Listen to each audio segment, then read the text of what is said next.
Hi, been a long time since I've posted. Sorry I've been away so much. A lot of things have happened.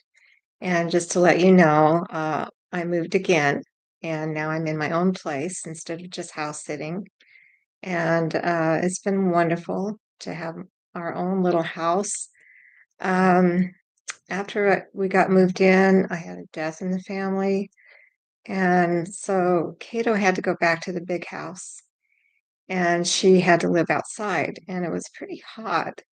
But my family members went over and fed her with the other two ferals that she grew up with. And so she probably had a good time, but it was just pretty hot. Even early in the morning, it would be like over 80. Um, when I got back, she was so happy. But while I was away, I thought, wow, I can't keep her. Where I'm going doesn't really, it's not inside of a forest like she's used to.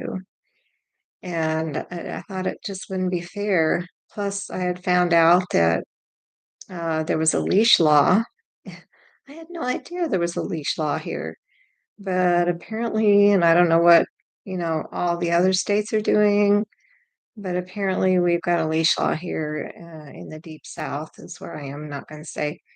But anyway, so I found a couple that were willing to take her. When I got back, I was going to go introduce her.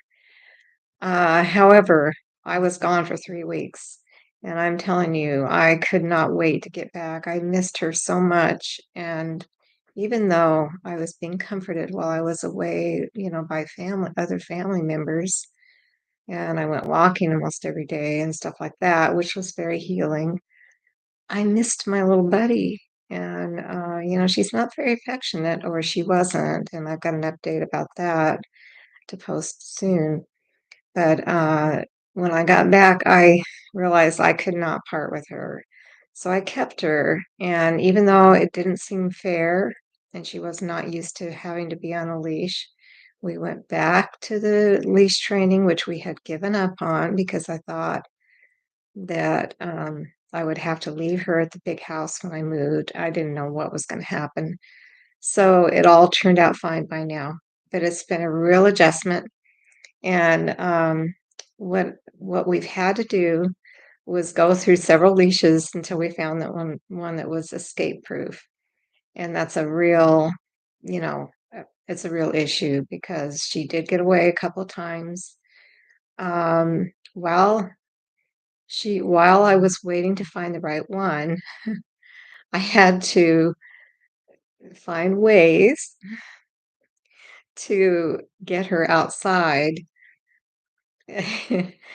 without creating a big stir. Anyway, she is now safe. And now that I'm walking her out there, I'm realizing how much danger she really was in. And I'll have more about that in upcoming posts.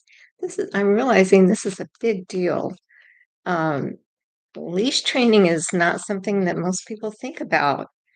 I know on next door, people are always complaining about cats coming into their yard and chasing their chasing birds and bothering their own cats and stuff like that. Well, you can't put a feral cat on a leash, but she's not a feral anymore. She was a feral from we don't know when till 8 weeks.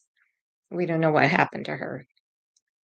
So anyway, we've adjusted and we're very, very happy now. And you will be able to see, we have two cat trees. I'll be posting videos about, showing her antiques and the fun that we have. It kind of looks like a circus in here, but I don't care.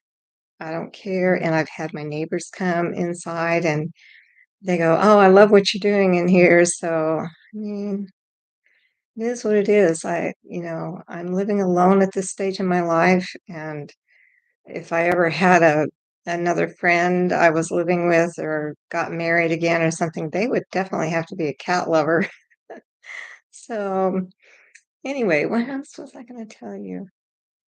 Um, So, yeah, this is part 1, and I don't want you to drag this out. So, I'll just post a part 2, and you can watch that whenever you want to.